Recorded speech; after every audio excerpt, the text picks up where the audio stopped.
حياكم الله. اليوم بدي اعمل لكم طبخه مكونات البندوره والفليفلي. طبعا هي مجرز والكزبره والفلفل الاسود.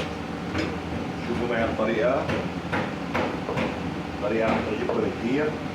نقطع البندوره شرائح مثل ما انتم شايفين،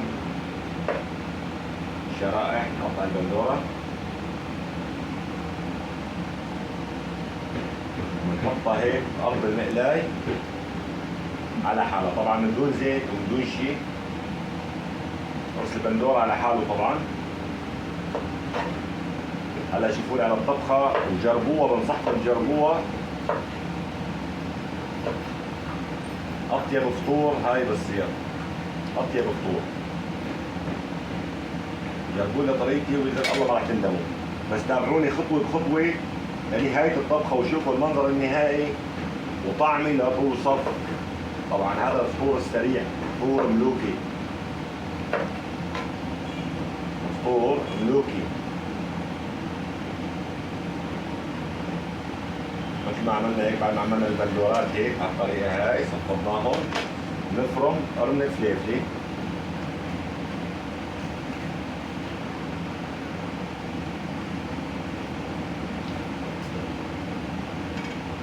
نفرم قرن فليفلي.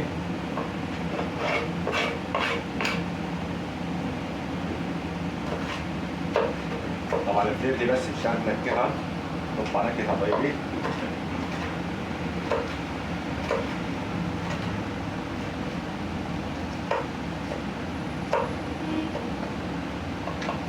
كثير منكم بجوز ما يعرف هالطبخة شو هي أو شلون بنعمل، شلون طريقتها.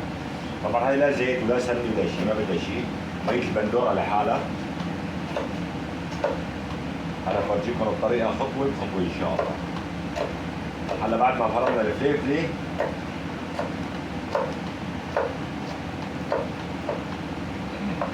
وزعناها على البندورة هيك.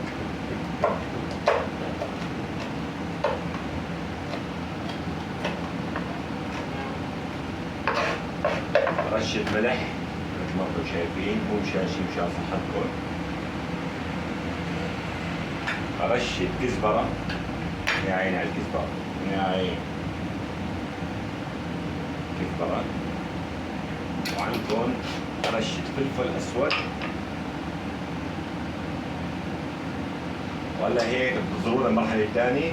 هلا بنحطها على النار ونخلي البندورة تستوي وتتعقد. انتظروني المرحلة الثانية. بنحطهم على الليزرية على النار وبنغطيهم، نحطهم على النار وبنغطيهم كثير منيح. ونشغل الليزرية على نار متوسطة. وهلا إن شاء الله بدنا نخفق البيض، بدنا نخفق 4 بيضات 5 بيضات نخفقهم وبرجع لكم إن شاء الله. وهلا مرحلة خفق البيض. طبعا بنجيب 5 بيضات،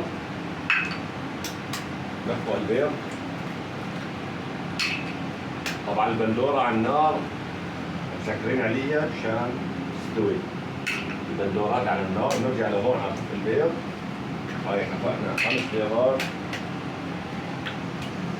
وبنحط له رشة ملح، مو مشان شي، مشان صحتكم. ورشة كزبرة كمان. بفضل الكزبرة كثير طيبة هالأكلة. تمام. هلا مرحلة الخفق وبنخفقه كثير منيح شو ما تكونوا شايفين. بفرجيكم أكل كثير طيبة إن شاء الله، راح تعجبكم. نخفق البيضات كثير منيح وبنستنى البندورة لتتعقد تستوي.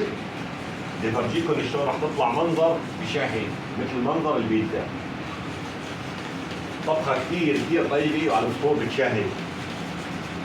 يعني اسرع فطور تعملوه. ولا هيك نرجع لكم ان شاء الله لما نضيف البيض على البندورة. 2 3. شوفوا لي على المنظر. هلا هيك عم يستووا. خلوا لبدوا بالبندورة، تستوي البندورة منيح مشان نضيف فوقهم البيض. بنغطيهم كثير منيح وبنرجع لكم عند اضافة البيض.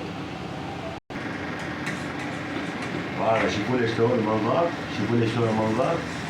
هلا مرحلة نضيف البيض.